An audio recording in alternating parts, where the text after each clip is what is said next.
이렇게 만나 뵙게 돼서 반갑습니다. 그리고 이렇게 늦은 시간에, 저는 이 시간에 사실 애랑 밥 먹이고 재워야 되는 시간이긴 한데, 이렇게 정말 오랜만에 이 시간에 혼자 나와서 있는 거라서, 나름 개인적으로는 좀 약간 들뜬 기분도 좀 있습니다.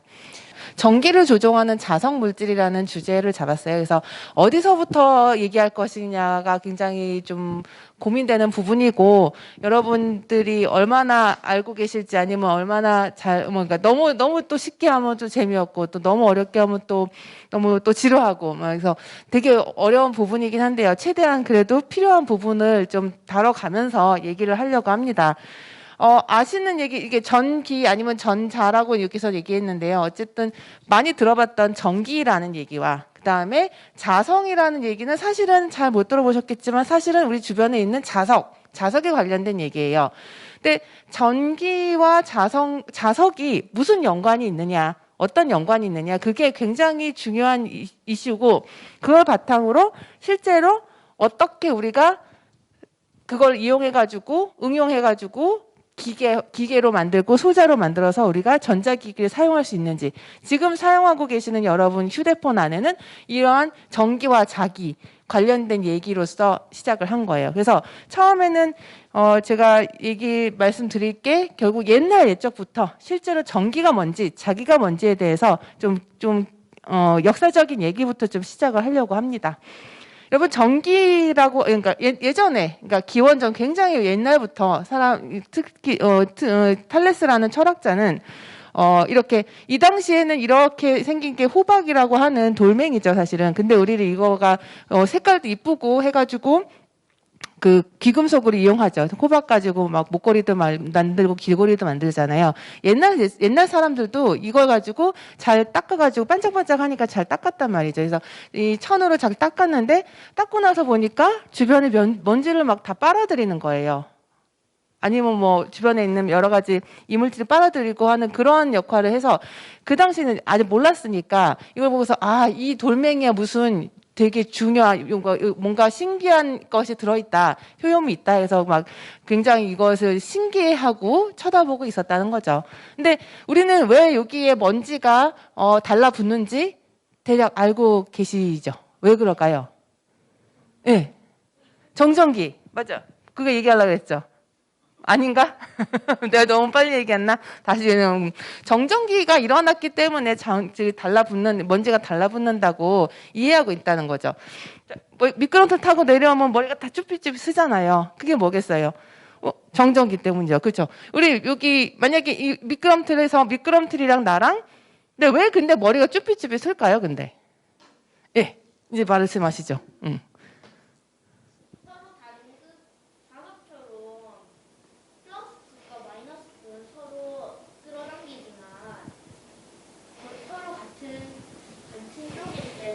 네. 맞아요. 거기까지 나왔죠. 그러니까 방금 뭔가 플러스 마이너스 전하가 있다라는 것도 다 좀 들어본 얘기고, 그게 바로 전하라고 하는 뭔가 대상이 있는 거죠. 그죠? 그 대상이 근데 이제 서로 달라붙기 싫어한다는 얘기는 밀쳐내는 거고, 그 소리는 요 안에 플러스인지 마이너스인지 모르지만 같은 종류의 전하가 있어서 서로 밀어내는 그런 힘이 작용해서 이렇게 머리가 쭈뼛쭈뼛 선다. 오케이, 거기까지는 이해 가는 거잖아요. 자, 이런 식으로 전기 안에는 이렇게 결국 달라붙는다는 얘기는 뭐겠어요? 뭔가 다른 전하, 플러스 마이너스가 서로 다른 전하가 가까이 있어서 서로 달라붙는 거, 밀어내는 인력과 끌어당기는 힘과 청력이 작용하는 그런 전하가 있다. 그렇게 우리가 해석을 할 수 있겠죠. 이런 식으로 일상생활에 볼 수 있는 얘기예요. 자, 그래서 우리가 플러스 전하가 있고 마이너스 전하가 있는 걸 알고 있어요. 그죠? 근데 이게 눈에 보이지 않는 게 문제인 거죠. 그러면 이 공간 안에 전하가 있나요? 어디 있을까요? 요 안에 전하가 굉장히 많이 있어요. 많이 있는데 그게 어디에 있느냐? 그 안에 그럼 어디에 붙어 있느냐? 그러면 전기라고 했는데 정전기는 뭐냐? 그 정이 뭘까요? 한자만 좀 아시잖아요. 예. 정이 어떤 정일까요? 예. 전기인데 앞에 정자가 굳이 붙은 이유가 있을 거잖아요. 응? 네. 맞아요. 움직이잖아요. 정지해 있는 전기라는 거예요. 전기의 대상은 전하란 말이죠. 이러한 플러스 전하, 마이너스 전하가 가만히 그 자리에 있다는 얘기인 거죠. 그죠? 자, 그래서 보면은, 근데 이제 그게 어디에 있느냐? 사실은 그거는 점점점 들어가서 우리가 물질을 쪼개면 가장 기본적인 단위가 원자라고 하는 거는 들어보셨을 거예요. 원자 안에는 원자 핵과 전자로 이루어져 있다. 원자 핵은 제가 얘기 계속 할게요. 중성자랑, 그 다음에 양성자로 이루어져 있다. 이런 식으로는 알고 있었어요. 그리고 화학에서도 이게 발견한 게 굉장히 중요한, 옛날 옛적이 중요한 발견이었고요. 자, 그러면은 이러한 세 개의 입자가 모여서 결국은 하나의 원자가 이루어지는 거예요. 그리고 그 원자들로 이루어져 있는 물질이 지금 우리가 살고 있는 여러 가지 이런 물질로 구성이 되어 있는 거고요. 그렇죠? 자, 그럼 여기서 보면은 그러면 이 세 개에 해당하는 입자가 어떠한 성질을 갖고 있냐면 정기적인 성질을 갖고 있어요. 즉 전하라는 거예요. 그래서 양성자라고 하는 것은 플러스 전하를 띠고 있고요. 중성자는 말 그대로 중성이라는 말은 전하가 없다는 거예요. 그러니까 요 안에 말 그대로 양성자는 플러스 전하, 중성자는 0, 그 다음에 전자는 마이너스 전하를 띈다는 거죠. 그러니까 더하기 빼기예요, 이제부터는.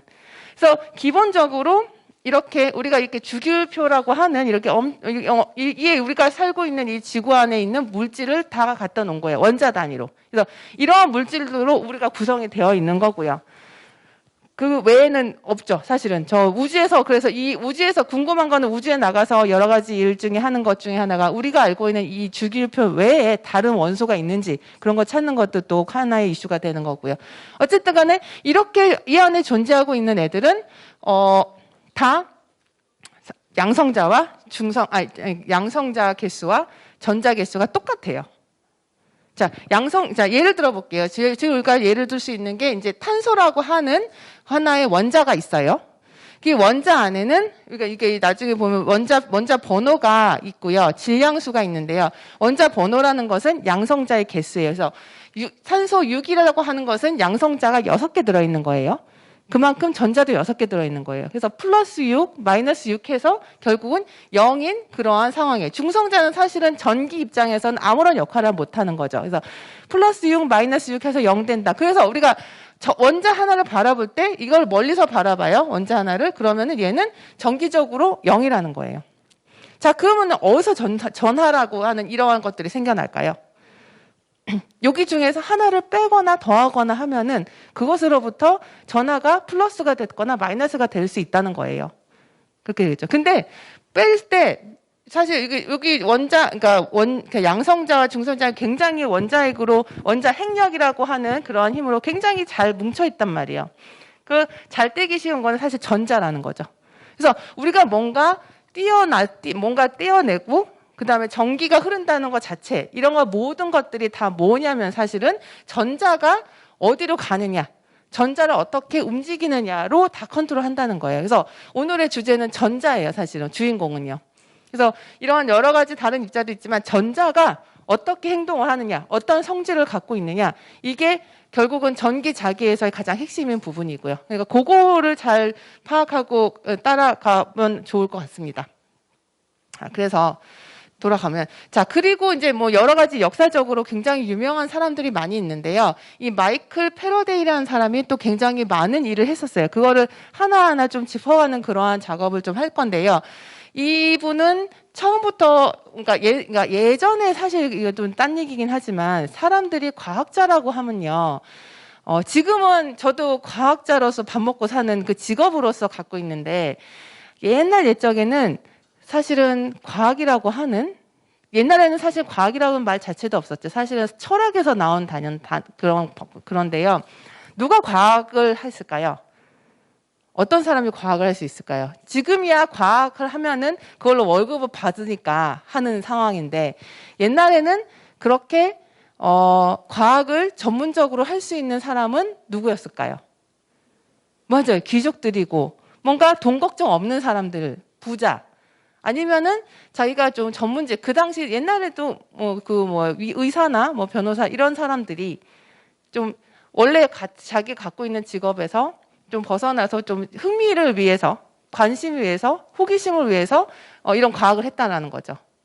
그죠? 그래서 근데 이제 패러데이는 옛날에 되게 그렇게 잘 사는 사람이 아니었고, 옛날 어렸을 때부터 뭔가 밥 먹고 살기 위해서 그리고 그 당시에 그러면은 귀족들이나 좀 부자들이 모여가지고 뭘 했냐면은 서로 이런 실험 같은 것을 해본 거예요, 실제로. 그래서 전기 실험하는 그러한 어떤 귀족 집안에 가서 일을 하게 되는 그런 케이스였어요. 그래서 이게 전체는 되게 긴데요. 좀 잘라와 봤어요.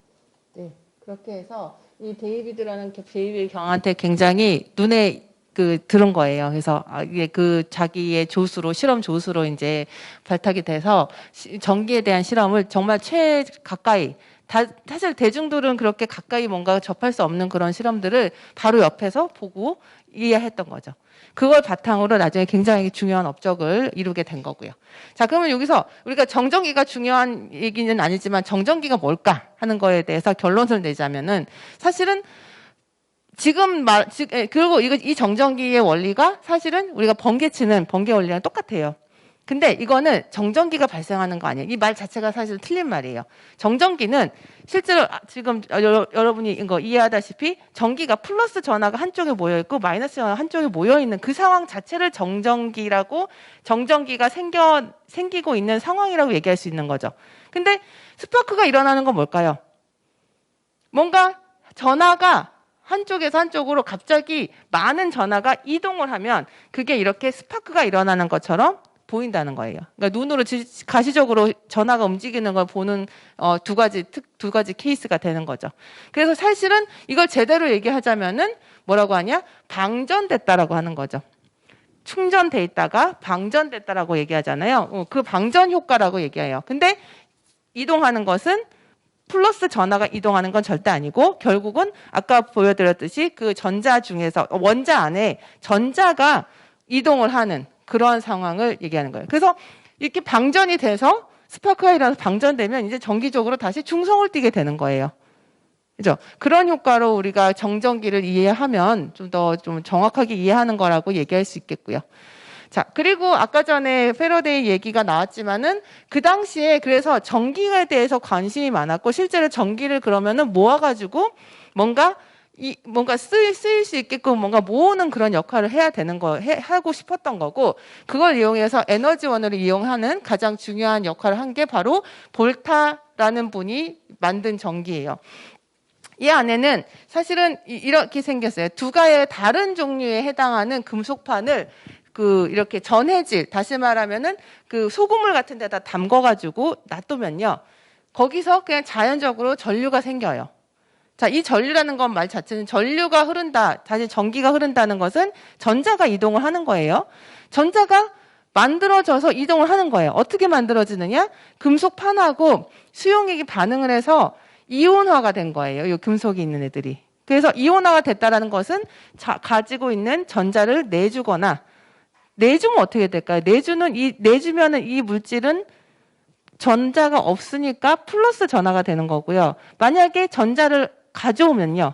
전자가 더 많아지니까 마이너스 이온이 되는 거예요. 그래서 이런 이온화에 해당하는 이온화 에너지를 가지고 전지를 만들었어요.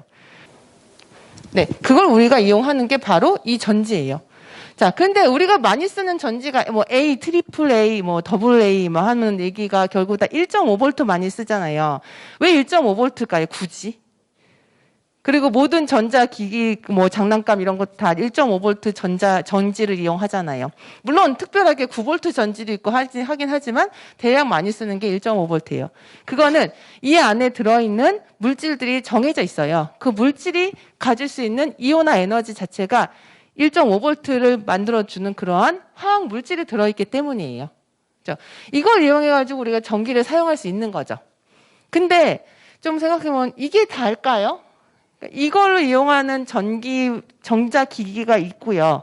여러분이 주변에서 사용하는 것 중에 전자기기 중에 전지 안 넣고 코드 꽂아가지고 사용하는 전자기기도 굉장히 많잖아요. 그리고 통상 보면은 그런 코드 꽂아서 쓰는 전자기기는 훨씬 더 전기를 많이 쓰는 그런 물질은 코드를 꽂아서 쓰고 있는 거잖아요. 볼트라고 하는 전압의 단위에 해당하는 아까 볼타가 처음에 전지를 만들었다 했잖아요. 그 볼타의 이름을 따서 여기다가 볼트라고 하는 그 단위에다가 쓴 굉장히 유명한 중요한 사람이죠. 근데 우리가 저희 꽂았을 때 뭐 220볼트 이렇게 얘기하잖아요. 그 220이라는 것은 1.5보다 훨씬 더 큰 전기 에너지를 줄 수 있는 그러한 에너지라는 거죠. 전기 에너지라는 거죠. 자, 방금 얘기한 자석에 대한 얘기가 나왔거든요. 전기 얘기했는데 갑자기 왜 자석이 나오지? 그죠? 이제 여기 가서 자석에 대한 얘기가 나와야 돼요. 전기랑 자기랑은 결국은 떨어뜨릴 수 없는 서로 같이 연결되어 있는 부분이에요. 아까 보여드렸던 주기율표에서 자, 우리는 자석은 주변에 또 많이 보이죠. 자, 자석은 뭘로 이루어져 있을까요? 이 여러 가지 이 물질 중에서 자석은 뭘로 이루어져 있을까요? 뭘로 이루어져 있을까요? 예. 철, 맞아요. 철 딱 생각이 나죠. 또 니오디뮴도 될 수 있고요. 되게 다양한 자석을 만들 수 있어요. 그거는 우리가 인위적으로 얘네들을 다 섞어가지고 가장 강한 자석을 만들면 되는 거예요. 그 중에 지금 현재 존재하고 있는 가장 강한 자석이 니오디뮴 자석이라는 자석이고, 그게 이제 학생들 그 과학 시간에 많이 이용하는 그런 자석이에요. 자, 근데 실제로는 철, 코발트, 니켈 같은 애들이 무조건 들어가야 돼요. 이 중에 하나는 꼭 들어가야 된다는 거죠. 니오디뮴도 있어요. 니오디뮴 자석도 당연히 니오디뮴이라는 물질이 들어가는데 그 외에 이런 물질의 합금이 돼야지만 된다라고 얘기를 하는 거예요. 근데 그러면 왜 얘네들은 굳이 얘네들이 갖고 있는 뭐 다른 성질이 있기 때문에 얘가 자석이 굉장히 강한 자석이 되는 걸 거 아니에요. 그럼 원리 왜 그럴까요? 그러면은 왜 하필이면 이런 물질들은 자석의 성질, 다시 말하면은 뭐예요? 자석의 성질은 주변에 있는 철가루를 끌어당기는 아니면 밀어내는 그러한 힘이 있는 거잖아요. 여기서 말하는 힘은 자기력이라는 힘인 거죠. 아까 전하 사이의 힘은 전기력이었고요. 자석 간의 힘은 자기력이라는 건 거잖아요. 그죠? 그리고 우리가 주변에서 볼 수 있는 자석은 우리 지구 자체가 자석이라는 거죠. 자, NS, 북극과 남극이 있다는 의미 자체가 우리 지구가 하나의 자석이라는 거예요. 나침반도요. 나침반은 북극은 남극을 가리키는 그러한 그 하나의 도구죠. 걔 자체도 자석이에요. 그래서 N극과 X가 서로 N하고 S하고 서로 붙고 N끼리 아니면 같은 극끼리 서로 밀어내는 그러한 힘을 갖고 있는 이러한 성질, 그러한 자기적인 성질을 갖고 있는 게 자석인 거죠. 자, 그래서 봅시다. 자, 이걸 가지고 뭘 했을까요? 그 다음에. 그 사람들이 이제 전기 알았고, 자석을 뭔가 할 수 있는 게 있었어요. 그래서 자석의 기본이 되는 나침반을 만들었어요. 자, 지금 보면은 뭔가 연관이 없는 것 같은데, 뭔가 지금 여기서 보면은 패러데이 때 그 당시에 사람들이 했던 게 뭐예요? 뭔가 동글동글 돌죠? 왜 돌까요? 방금 그 다음에 잠깐 보셨어요? 이게 패러데이 모터라는 거예요. 지금 그 주변에 이제 결국은 이제 전자기기의 발전에서 가장 중요한 부분이 모터예요. 전동 모터. 이 방에 모터가 있을까요? 어디 있을까요? 전기가 있는 거예요. 전기 꽂아가지고 모터를 돌리는데 많은 데 사용하고 있어요. 여기 어디 있을까요? 전등? 전등은 안 돌아가는데요? 뭔가 움직여야 되잖아. 빙글빙글 도는 거. 어디 돌고 있을까요? 저기 프로젝터? 소리 나잖아요. 뭐, 빙. 그게 왜 소리 날까요? 팬이 왜 소리 날까요? 안에 있는 열을 식혀주기 위해서 바람 불고요. 그러면 선풍기도 당연히 안에 모터가 있어야 되는 거고요. 컴퓨터 안에, 노트북 안에 조그맣지만 어쨌든 간에 뭔가 쿨링해주는 모터가 다 들어가요. 그런 데만 쓸까요? 예, 자동차도 모터가 있겠죠. 그죠? 굴러가는 모터가 있겠죠. 가정에서, 부엌에서.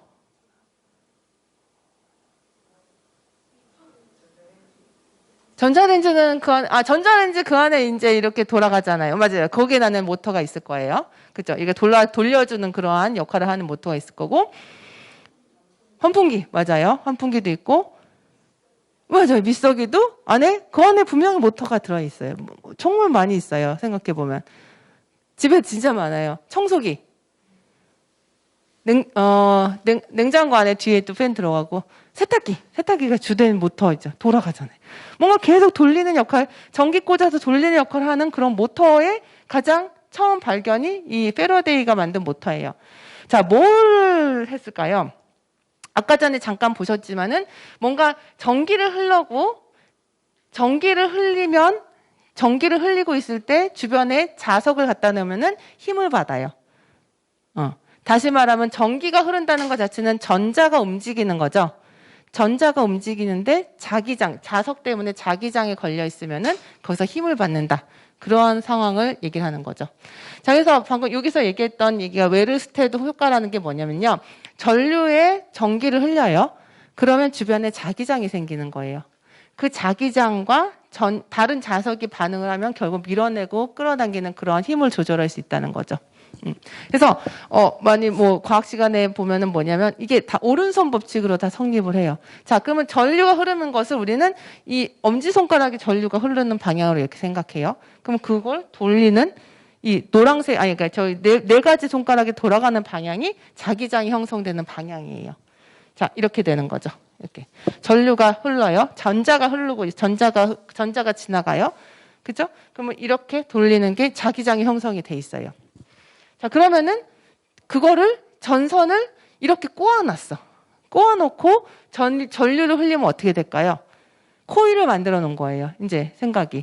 그러면은 이거 하나하나 다 짜져보면요. 결국은 이게 전체적으로 이렇게 돌아가는 그러한 오른손 법칙을 적용해서 어떻게 되냐면 이쪽이 N극이 되고요. 이쪽이 S극이 되는, 다시 말하면 이런 자석이 하나 만들어지는 거예요. 자석에 해당하는 물질 없었는데 뭘 한 건가요? 코일만 전선을 꼬아놓고 전류를 흘려주니까 자석이 됐다는 거예요. 이게 바로 전자석. 어렸을 때 실험했던 것 중에 하나가 이거죠. 못 자체는 자석 아니에요. 자석에 못이 달라붙는 거지 못은 자석이 아니에요. 근데 못에다가 코일을 막 감아요. 거기다가 전류를 흘려주면요.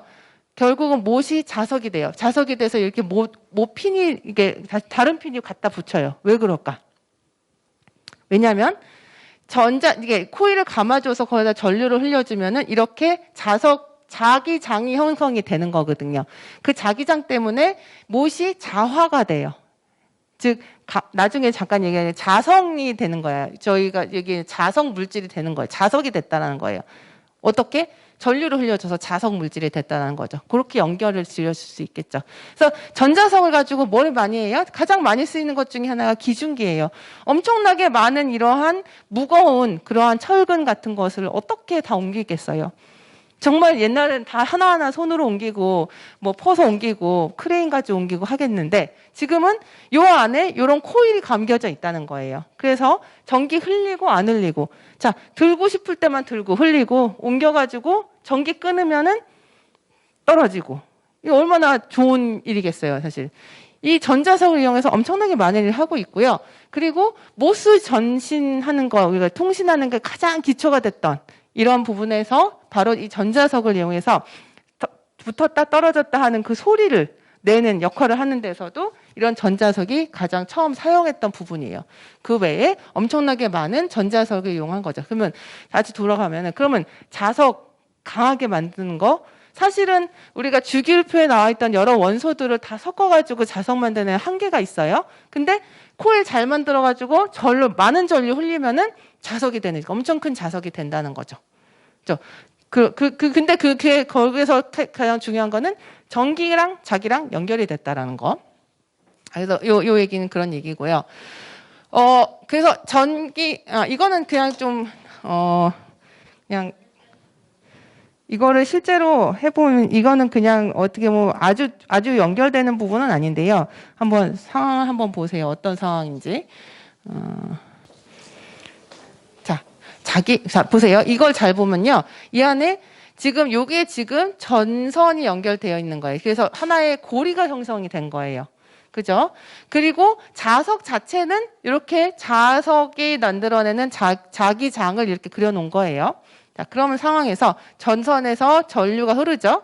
그러면은, 자, 하나하나 보면 이게 좀 생각하기 좀 까다롭긴 하지만, 다시 말하면 전자가 자기장에서 힘을 받아가지고 앞으로 나오는 힘을 받게 되는 거예요. 잘 따져보면요. 그리고 이쪽에 있는 애는 반대로 들어가는 방향의 힘을 생기는 거예요. 그래서 이 고리는 이제 자유롭게 움직일 수 있는 거죠. 요걸 축으로. 그래서 앞으로 가고 얘는 뒤로 가면서 이렇게 빙글빙글 도는 그러한 상황이 되는 거예요. 그렇게 이해할 수 있죠.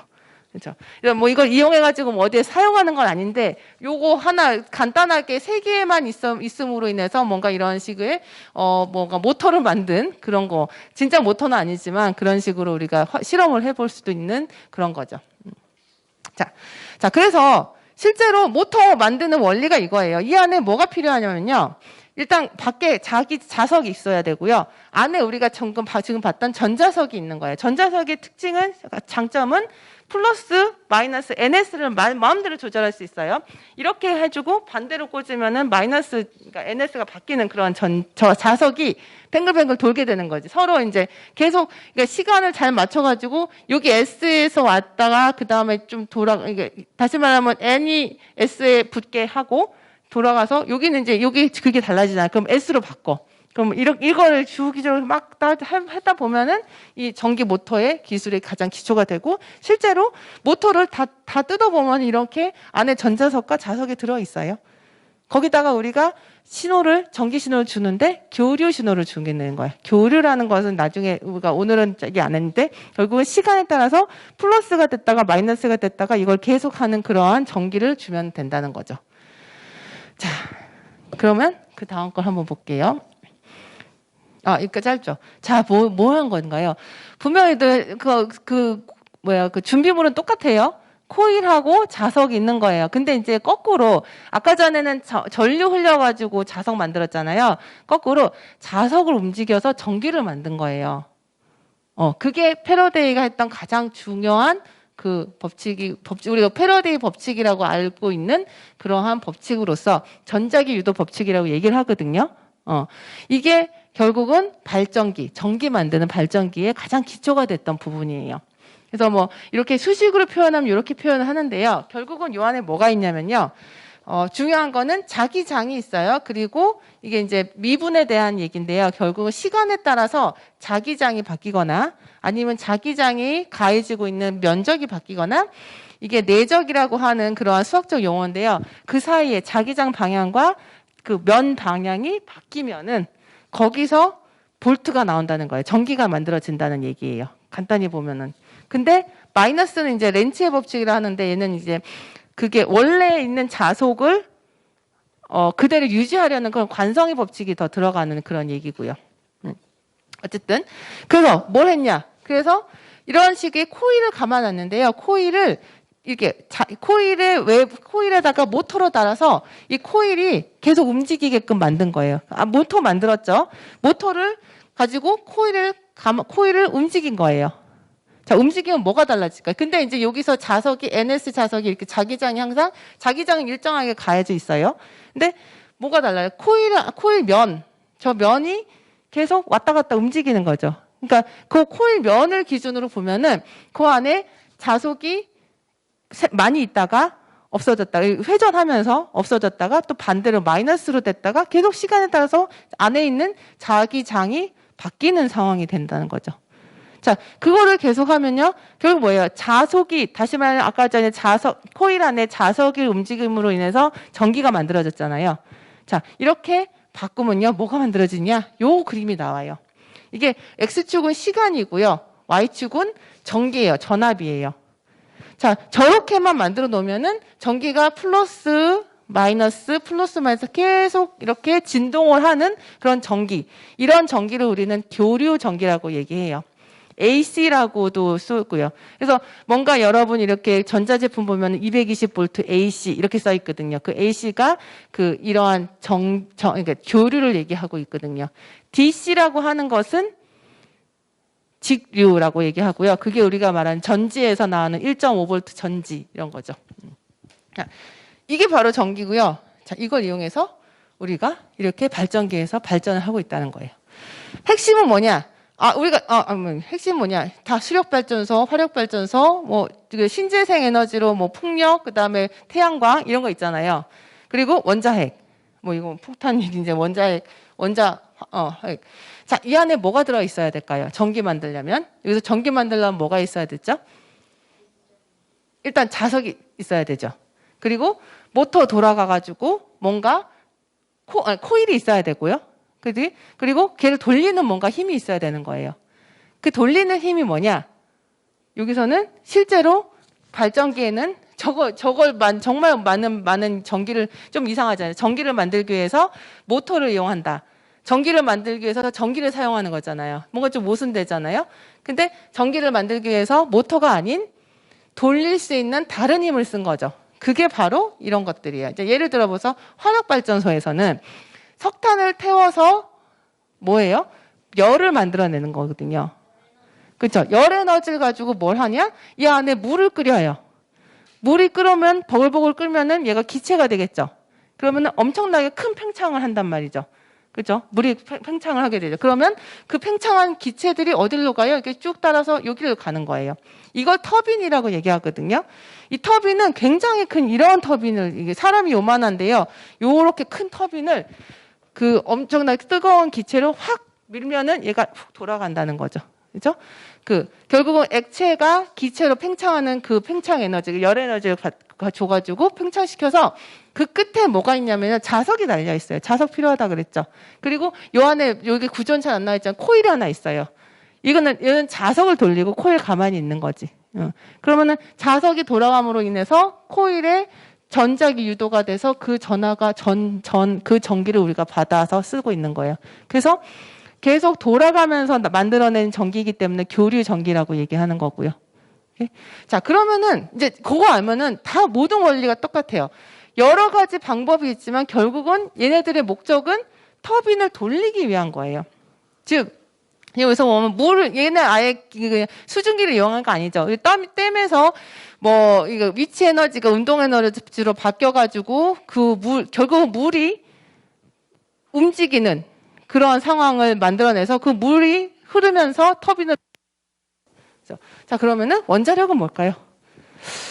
이거 에너지 이슈 이런 게 우리가 원자력 그런 얘기는 당연히 지금 하는 건 아닌데, 원자력은 왜 그렇게 어떻게 보면은 되게 전기 만들어내는 거 굉장히 잘 만들어내는 그런 위험의 요소가 문제긴 하지만 굉장히 효율적으로 전기를 만들어내는 거거든요.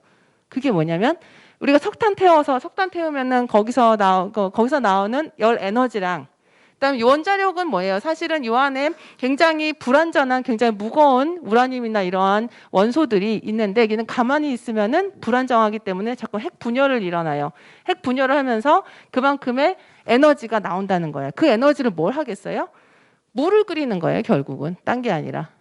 물을 끓여서 물이 수증기가 돼서 핵심은 터빈을 돌리고요. 터빈 끝에 있는 뭐예요? 자석을 돌리는 거고요. 그것으로 여기 주변에 있는 코일의 영향은 코일이 전자기 유도가 돼서 전기가 만들어져서 우리가 쓰고 있는 거예요. 달라지는 건 뭐냐면 다 이러한 여러 가지의 전기를 만들어내는 소스가 결국은 물을 어떻게 데피느냐, 그건 거예요, 핵심은. 그리고 요 안에서 패러데이 유도 법칙이 쓰여지는 거고요.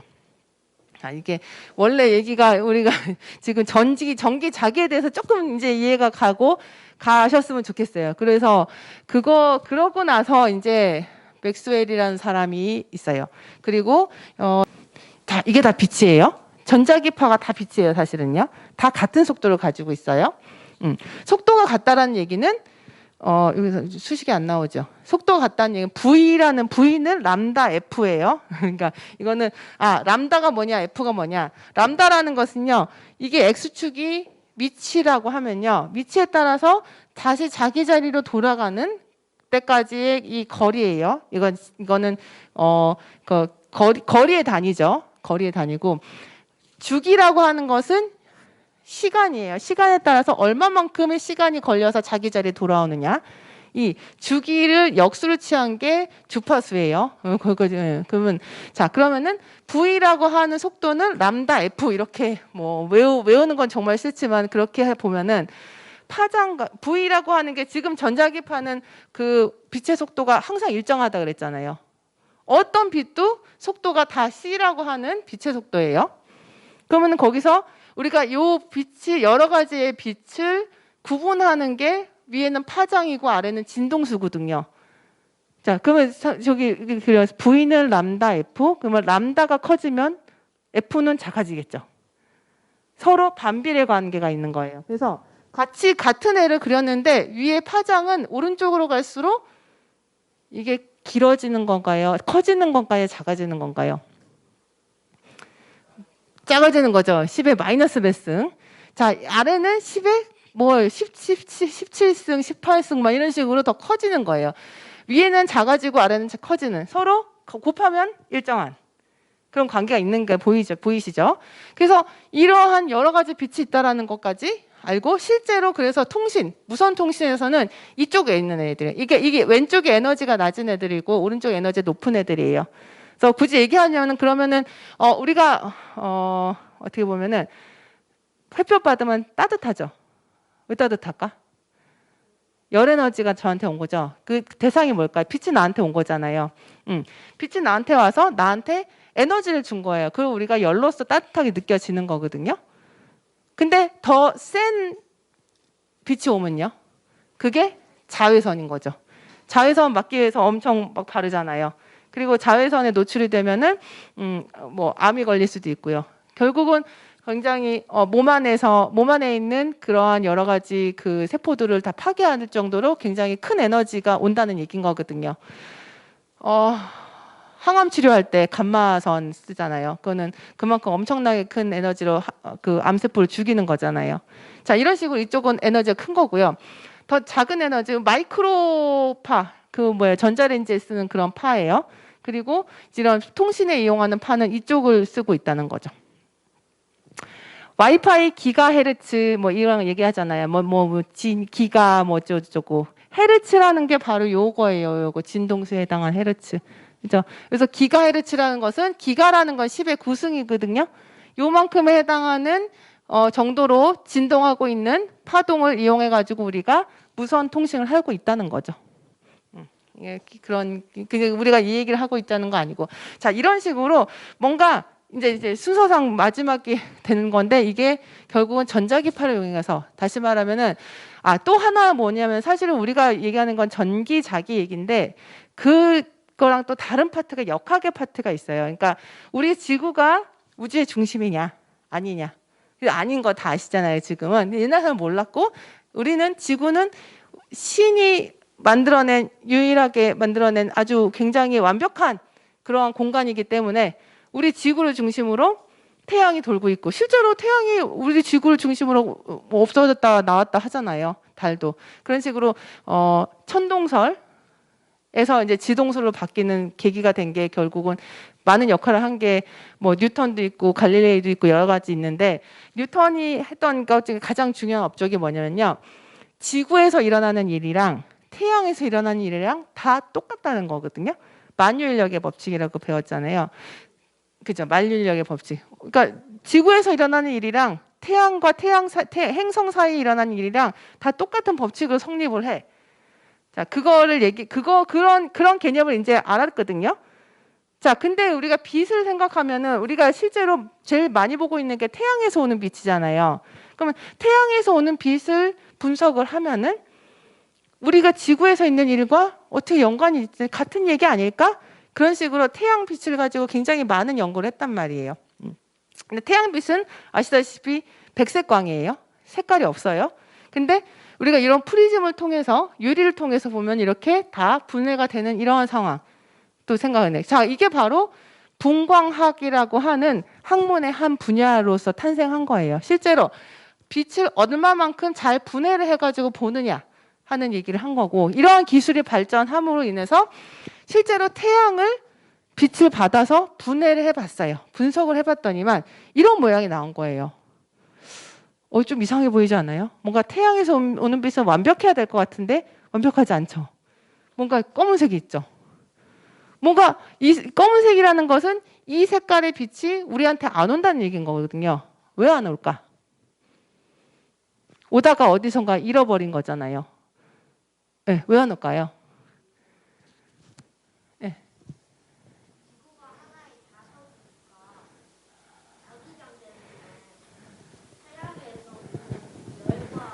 응.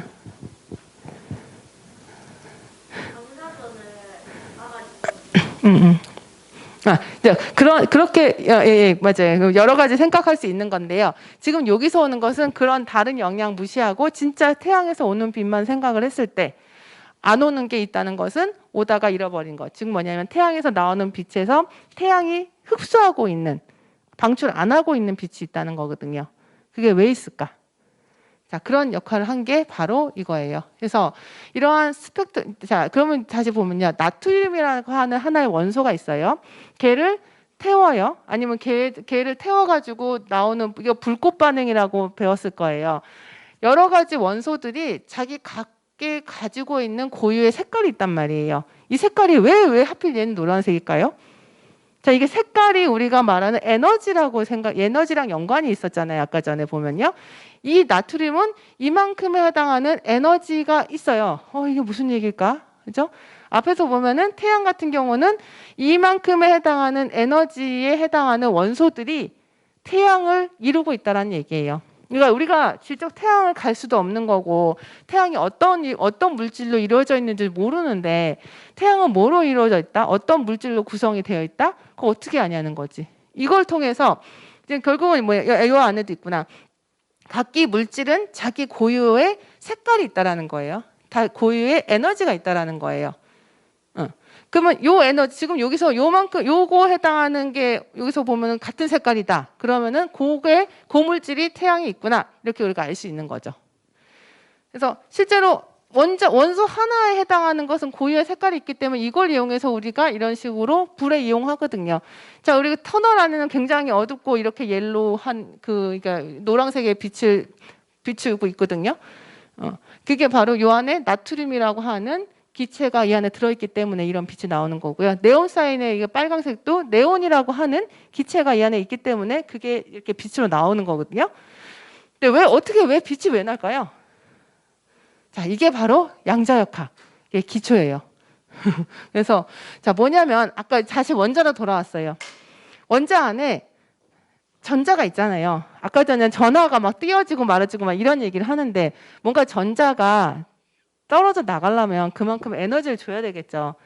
우리가 마찰에서 결국 에너지가 전달이 되는 거거든요. 그래서 우리가 마찰이 일어나면은 거기서 전하가 나오는 게 마찰이라는 그러한 에너지를 준 거거든. 비비는 에너지를 준 거거든요. 근데 그게 아니라 뭔가 그래서 이제 어떠한 물질에 에너지를 줘요.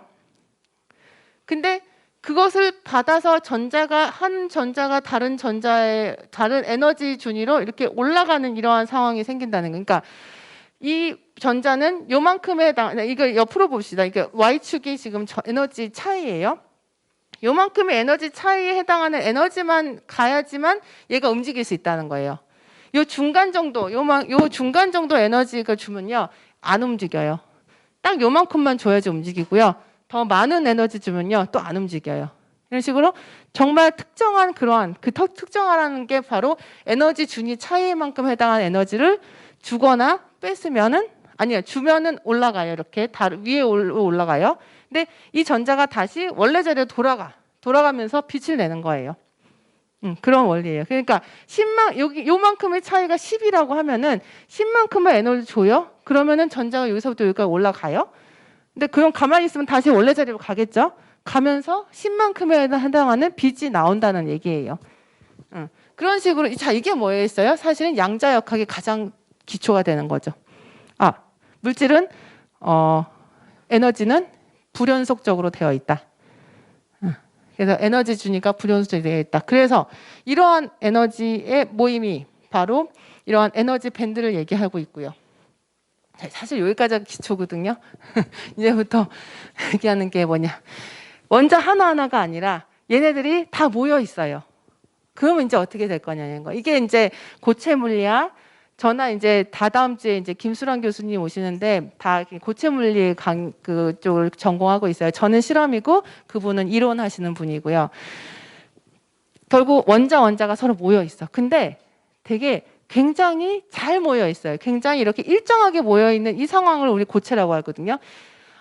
유리 같은 경우는 고체라고 얘기 안 해요. 유리는 비정질 물질이라고 해서 이 안에 이런 식의 규칙성이 전혀 없어요. 네, 그런 게 유리고요. 실제로 우리가 다루는 웬만한 물질은 다 규칙성이 있어요. 자, 규칙성이 있으면 뭐가 될까요? 아, 이건 그 다음 얘기고. 규칙성이 있으면요. 여러 가지 이렇게 해가지고 결국은 아까 에너지 밴드 기억나세요? 에너지 밴드가 다 이렇게 어쨌든 간에 그 양자화되어 있는 레벨이 다 모여 있는 게 하나의 에너지가 있는데요. 규칙성 때문에 중간중간에 이렇게 갭이 생기는 거예요. 그걸 띠틈이라고 얘기하는데. 띠틈이라는 거는 전자가 여기에 갈 수 없는 그러한 공간이 분명히 있다라는 거죠. 응? 자, 이게 좀 그래서 각각의 물질은 고유한 에너지 밴드 구조가 있어요. 그리고 그 안에 전자가 몇 개가 들어갔냐에 따라서 우리는 걔가 부도체다, 도체다, 그 다음에 반도체다 이렇게 표현을 한다는 거죠. 여기서부터는 조금 빨리 나갈게요. 자, 그래서 이게 자성체 얘기를 더 하려고 하다니까. 자, 그러면은 아까 얘기했지만 자성체라고 하는 것은 뭐 때문에 저런 자석의 성질을 갖고 있느냐 하면요. 우리가 얘기하는 전자를 보는 거 맞아요. 아까는 전자의 전하 같은 얘기를 했는데 지금은 스핀에 대한 얘기를 같이 해요. 그러니까 전자는 전기적 성질, 전하를 갖고 있기도 하지만 동시에 스핀이라고 하는 자기적 성질도 갖고 있다는 거예요. 이걸 보는 게 사실은 전자가 실제로는 이렇게 이렇게 회전하고 이런 거 아니에요. 양자역학적으로는 뭔가 회전한다. 이게 전자가 어디 있다, 어느 위치에 있다. 그렇게 확실하게 얘기할 수 있는 건 아니에요. 왜냐하면 불확정성 원리에 의해서 한 자리에 그 자리에 있을 수가 없거든요. 근데 이제 이해를 하자면은 우리가 태양 주변에 이거 보면 돼. 태양 주위를 도는 우리 지구를 생각하면요. 우리 태양 주위를 도는 지구는 공전도 하고 자전도 하잖아요. 마찬가지로 원자핵 주위를 도는 전자도 공전을 하고 자전을 한다라고 생각할 수 있는 거죠. 자전을 한다 자체가 어떤 식으로 표현돼요? 스핀을 갖고 있다. 자, 이것은 오른손 법칙 성립해요. 오른쪽으로 도냐? 왼쪽으로 도냐? 반대로 도냐? 그러니까 시계 방향으로 도냐? 시계 반대 방향으로 도냐에 따라서 스핀 업, 스핀 다운에 해당하는 성질로 표현이 되는 거예요. 그게 바로 스핀이에요. 자, 얘는 그러면은 이 스핀 업 다운은 쪼갤 수 없다. 우리가 자석 아무리 잘라도 NS가 계속 있죠. 자기 홀극이라는 게 없는 거거든요. 그 이유는 얘가 하나의 그냥 어떻게 뭐 하나의 그런 그 고유의 그냥 갖고 있는 그런 성질인 거예요. 얘를 반으로 쪼개면은 또 업다운이 있는 그런 상황이 계속 있는 거예요. 화살표를 반 쪼개도 계속 화살표잖아요. 그런 상황으로 생각할 수 있는 거죠. 자, 이런 스핀들이 이렇게 있을 수도 있고요.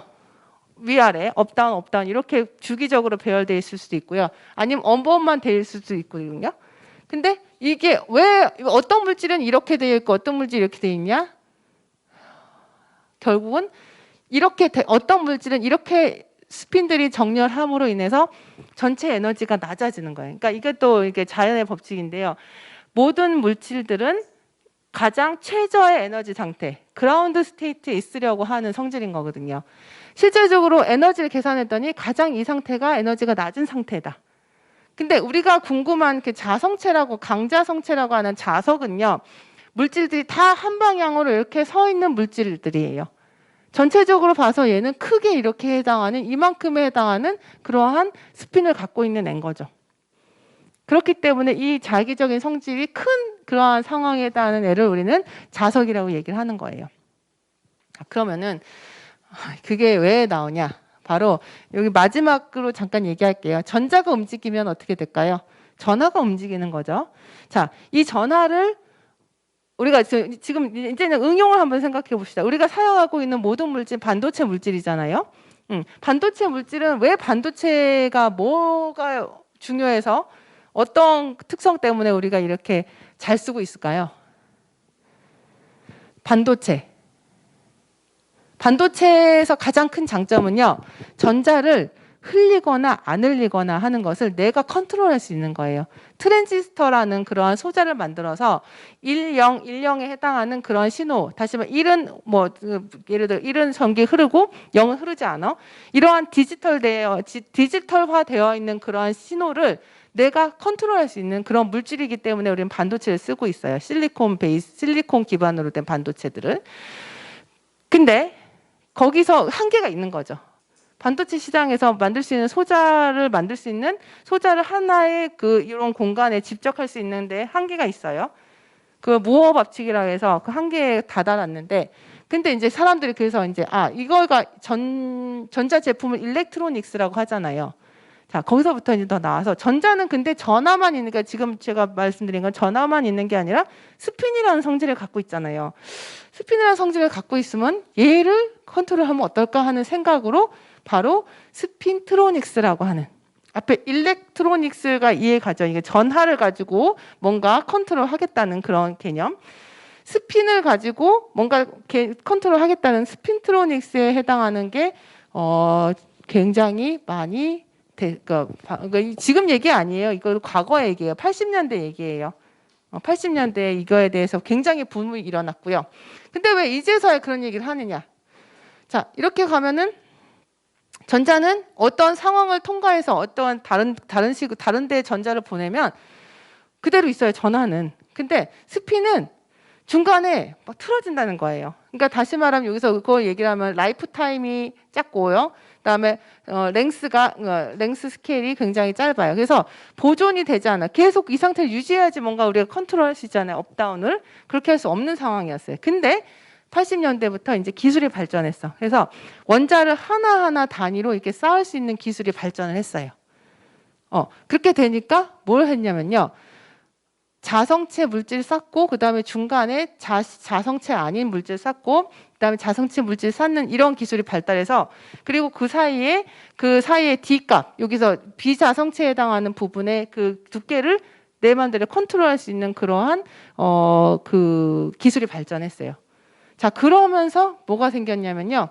실제로 이렇게 만든 물질에다가 전류를 흘리거나 이렇게 서로 반대 방향으로 자성을 띈 물질에다가 전류를 흘리면 서로 저항이 달라지는 걸 봤어요. 그러니까 같은 방향으로 되어 있는 경우 전류 흘리면은 저항이 굉장히 작아서 굉장히 큰 전류를 흘릴 수 있고요. 그게 1이 될 수 있는 거죠. 그렇지 않은 경우는 0이 되는 상황인 거죠. 그러니까 1010을 스핀의 방향으로 컨트롤할 수 있다라는 것을 이분들이 말했고 실제로 노벨상 받았어요. 2008년에. 그렇죠? 2007년에. 그래서 스핀트로닉스가 굉장히 활발하게. 자, 실제로 하드디스크 드라이브에 여기 재생 헤드로 실제로 이러한 그 GMR이라고 하는 효과로 노벨 받았는데, 결국 자성의 그 스핀의 그 정렬 방향을 컨트롤하면서 만들어낸 그런 결과고요. 그래서 실제로 하드디스크 드라이브 만들고 있고요. 그리고 거기서 나오는 여러 가지 스핀 전달 토크 현상, 뭐 되게 다양한 효과들이 있거든요. 이런 효과들 가지고 메모리 소자에도 계속 이용하고 있어요. 그래서 이 분야가 이거 뒤에는 그만해야 될 것 같아요. 그러니까 이 분야가 결국은 메모리 소자가 이게 사실 그 기간에 따라서 시대에 따라서 이게 트랜지스터가 한 공간 안에 어떤 일정한 공간 안에 얼마만큼 집적할 수 있냐, 집적도에 대한 얘기거든요. 이게 로그 스케일인데 이게 이렇게 이게 직선이다라고 하는 게 바로 무어의 법칙이에요. 거의 한계에 왔거든요. 더 이상 못 하거든요. 왜 못 할까요? 열이 많이 나서 그래요. 열 때문에 얘가 흐트러지는 거예요. 전화 움직임 자체가. 그거를 빼줄 수 있는 방법이 없어요. 근데 스핀트로닉스라고 하면은 그게 저항이 안 생기고 덜 생기고 아니면 없는 그런 상태를 만들 수 있는 거거든요. 그러면서 집적도가 훨씬 올라가는 이런 상황까지 된 거지. 그래서 스핀을 가지고 어떻게 디바이스를 만들 것인가 하는 게 우리 스핀트로닉스라고 하는 굉장히 뭐 핫하지도 않아요. 아주 좀 옛날 얘기예요. 지금 많이 실제로 그러한 소자를 만들어서 사용하고 있는 상황입니다. 그래서 마무리하자면은 옛날에 전기와 자기가 사실은 다 같이 합해져서 나오는 얘기다. 전자기파, 빛이다. 이런 얘기까지 같이 했고요. 실제로 그래서 스핀이라는 존재에 대해서 많이 알게 됐고 스핀을 어떻게 컨트롤하느냐가 중요한 이슈가 됐고요.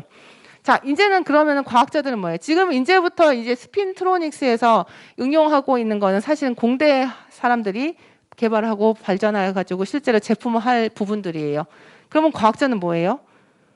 뭐 할까요? 과학자는 하나만 더 볼게요. 과학자는 이걸 하는 거예요. 제가 하는 분야도 이거고요. 방금 얘기했던 스핀 얘기했어요. 그 다음에 전하 얘기했어요.